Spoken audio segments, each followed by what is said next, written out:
devastating loss for the town of Schreiber after the sudden passing of Mayor Dave Hamilton Saturday evening. OPP have confirmed the facility in a two-vehicle collision on Highway 17 of Marathon was the 69-year-old mayor. Hamilton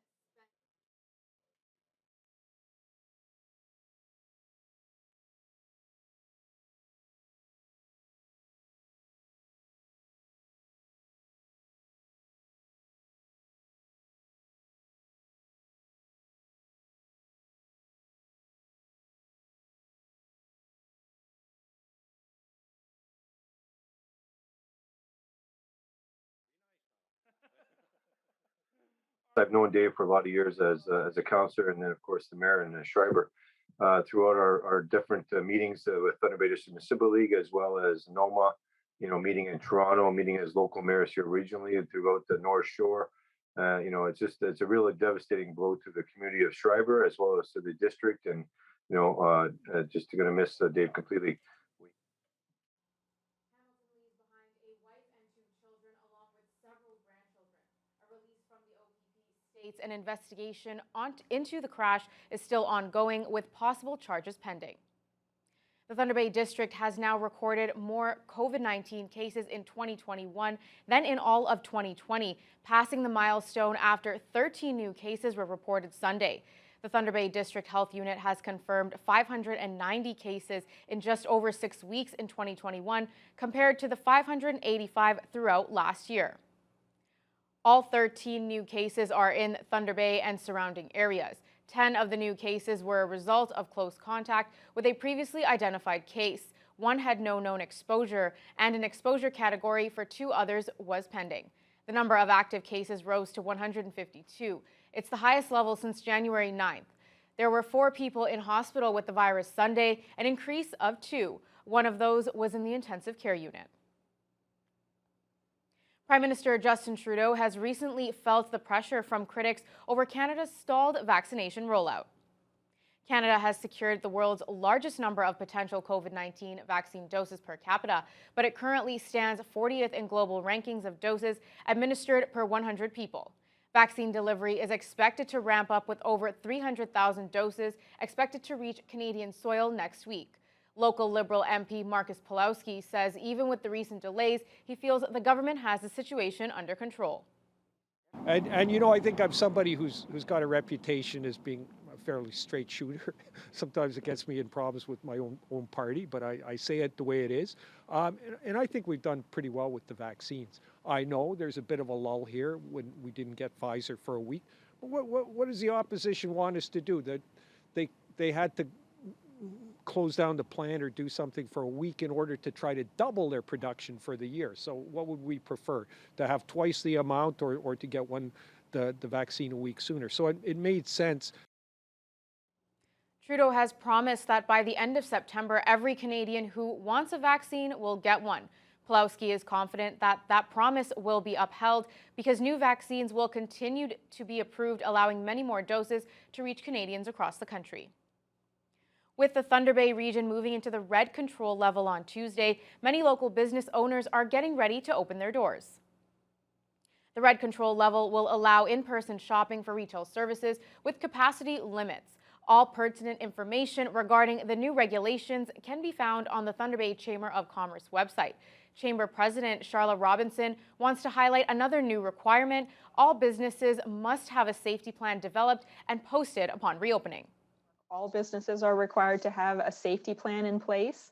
And so, for those businesses that maybe haven't put that together yet, now would be a good time to make sure they've got all the paperwork together so that they are ready when we transition back to the framework.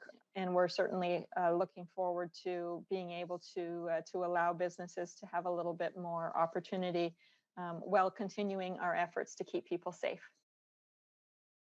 On the Chamber website, business owners can also find a link to a store capacity calculator where they input the square footage of their building, and then the maximum number of customers for their store will be calculated.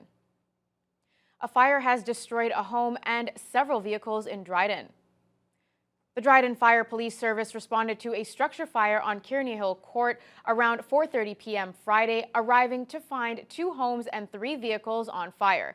And Fire Chief Kent Redmond says one of the homes and all of the vehicles are a complete loss, but no injuries were reported, and the cause of the fire remains unknown and under investigation.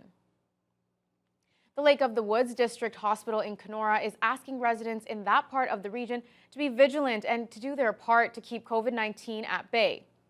In the middle of last week, the hospital announced a sudden increase in the number of inpatients with COVID-19, with some experiencing severe symptoms of the virus. At the same time, the Wabasemu First Nation, located at an hour north of Kenora, entered a lockdown following a big spike in cases in that community. Hospital CEO Ray Reset says that serves as a reminder that there is community spread and residents could be exposed to the virus if they're not careful. We don't quite know how bad the problem is too, so there's a lot of testing and other things that are going to be needed to get a sense of what we're dealing with. We've increased our transportation over the weekend, going to the National Microbiology Lab in Winnipeg, so that we'll be sending samples over the weekend, which will give us faster results by doing that. So basically, we're getting prepared as a site, and basically, can we tamper this down and prevent it from being a big outbreak? Reset says he has also been in contact with the Thunder Bay Regional Hospital to discuss the possibility of sending patients from Kenora to that facility should the need arise. All 3 levels of government came together this past week for a project to upgrade water quality in the town of Emo. The area's Liberal MP Marcus Pulowski, Conservative MPP Greg Rickford, and the officials from the town took part in a virtual news conference.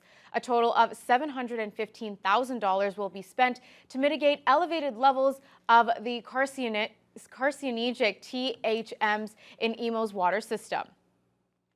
The project at the town's water treatment plant is slated to receive $286,000 from Ottawa, $238,000 from the province, and $191,000 contributed by Emo. The need for the upgrades was identified 3 years ago for safeguards to maintain high levels of water quality, and Pulowski explains one of the 4 areas' improvement. Installing a switchover panel and anion exchange treatment solution which softens water and removes unwanted minerals. The upgrades will improve the facility's performance and lengthen its lifespan. Emo deserves to have an opportunity through this Green Stream Fund to offer their residents on a long-term basis the standard of water quality that they've had. Is to have the upgrades to the plant started by spring and completed by year's end. Local MPPs will be traveling to Southern Ontario as in-person legislature returns to Queen's Park in Toronto on Tuesday. Ontario Legislature will welcome MPPs from across the province on February 16th for in-person meetings. It has been over 3 months since MPP Michael Gravel has been to Queen's Park and says there are no shortage of issues to discuss, including the ongoing guns and gangs problem in our city. Another real big issue, it's a really important issue, is the guns and gangs problem here in Thunder Bay. If anything, it's getting worse every week. We have gangs coming in from Southern Ontario which are infiltrating the community, putting tremendous pressure on the Thunder Bay Police Services, and there's no question that they need more resources, and I'll be pressing for that as well. For Judith Monteith Farrell, she says once they're allowed back at Queen's Park, her priorities include action to be taken for paid sick leave and support within long-term care facilities. But she is also curious about why this couldn't be done virtually. We approached the government to have a virtual parliament like many jurisdictions across the country, like the federal government has. And we don't understand why the government refused that, and they get to say. So we asked, they said no. And so we are operating in cohorts. And someone like myself, it means a lot of isolation. Kayla Karim, TBT News. Lakehead University, Confederation College, and Canadore College in North Bay have joined forces and signed a memorandum of understanding to better encourage and facilitate educational opportunities for Indigenous transfer students. Today, Lakehead University, Confederation College, and Canadore College have pledged to collaborate in planning for, developing, and establishing a seamless transfer path to support Indigenous transfer students every step of the way and at each of our schools. The 5-year agreement was announced during a virtual event on Friday. The post-secondary institutions have collaborated on several recent projects that explored enhancing support for Indigenous transfer students. The new MOU outlines how the schools will plan to develop and establish a transfer agreement that will help retain Indigenous students. Today's event signifies a milestone in our collective work, but also represents just the beginning of what we can accomplish together to support students.